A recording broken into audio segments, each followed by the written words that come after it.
Hello mga ka-senior! At habang nag-e-erect sila ng poste, naghahanda na rin si Atat ng pananghalian namin. Ayan, naghahanda na rin sila ng pananghalian nila. Ayan na si Atat. Ayan si Commander Ejit. Ito ang bayran namin. Ito. Yun ang bayaran. Maganda ang bayran namin.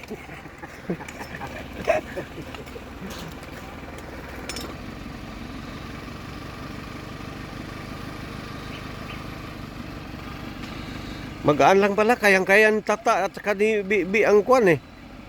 Ang concrete pool, kinarga lang nila oh. Tignan mo, parang wala lang sa kanila oh. Mga Armstrong ito sila. Mga lahi ni Haring Solomon.